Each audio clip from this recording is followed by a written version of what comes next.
La FRCA, le Conseil départemental, le syndicat du sucre, le Crédit agricole vous présentent Terre d'ici.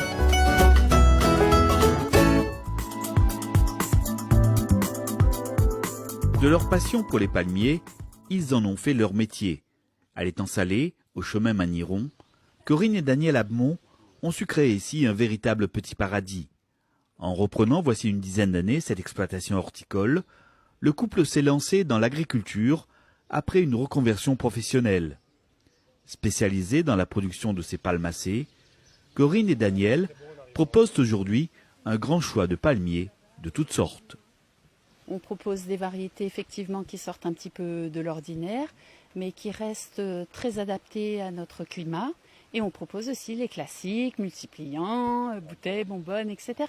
Comme on dit, il en faut pour tous les goûts. Absolument. Membre de l'UHPR, l'Union des horticulteurs et pépiniéristes de La Réunion, c'est tout naturellement que Daniel Abmont a choisi de porter haut les couleurs du label Plante Pays. Tout de suite, on a compris la démarche puisque c'est ce qu'on faisait déjà. En fait, le label, c'est la récompense, la reconnaissance de ce qu'on se faisait, c'est-à-dire vendre des plantes qui sont adaptées à notre environnement, des plantes qui sont adaptées au climat, des plantes qui sont issues de graines produites localement. Et donc, il n'y a pas introduction de maladies, il y a la solidité de la plante aussi qui va être adaptée aux prédateurs, aux insectes, etc. Donc c'est une démarche qu'on partage totalement. Pépiniériste passionné, Daniel travaille à l'ancienne, respectant à la lettre toutes les étapes de la plantation. Tout commence ici, après la récolte des graines de palmier. C'est la base de notre métier. Quand on est pépiniériste spécialisé en palmier, tout part de la graine. Donc là, la graine est à maturité, on va les cueillir et on va les préparer pour le semis. Ensuite, ça va prendre à peu près 4 mois pour commencer à germer. Une fois que ça aura germé, on va les laisser dans les bacs pendant environ 1 an. Et ensuite, on va les mettre en premier rempotage dans une première structure, une ombrière. Ensuite, encore 1 an, on va les rempoter à nouveau une deuxième ombrière d'acclimatation. Et ensuite, ça va aller à l'extérieur. Donc, on pourra les commercialiser au bout de 3 à 4 ans. Un véritable travail de patience. Impossible en effet d'aller plus vite. Ce sont les palmiers qui imposent leur rythme de croissance selon les différentes espèces. C'est un semis de Chamaedorea cephrysi, on l'appelle aussi palmier bambou. Donc il a été semé au mois de mars, il me semble. Oui, c'est ça. Mars, donc là on est en août, 6 mois après, ça donne ça.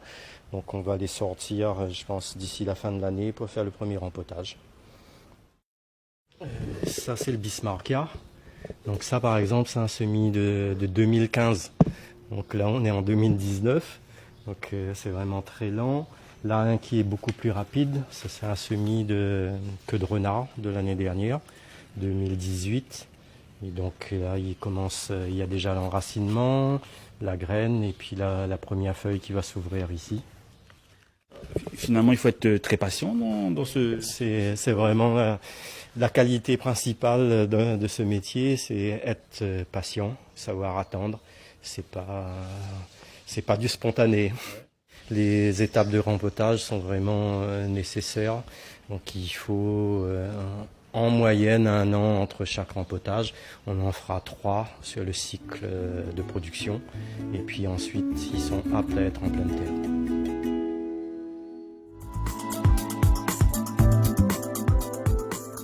Mais avant leur plantation, les palmiers devront subir une phase d'acclimatation, une étape importante pour leur future croissance. C'est la phase avant de sortir les plantes en plein soleil. Ils vont rester en moyenne 1 an ici. Donc c'est des palmiers encore de taille moyenne. C'est vraiment la phase d'acclimatation où le soleil est filtré, mais légèrement filtré. Ce qui fait que cette plante, quand elles vont être à l'extérieur en plein soleil, elles vont pas cramer. Et le client, il aura l'assurance d'une croissance, une bonne croissance, et puis il sera adapté à son jardin. C'est la phase où elles s'endurcissent, quoi. C'est ça. Spécialiste du palmier, Daniel conseille également ses clients pour réussir l'aménagement de leur jardin.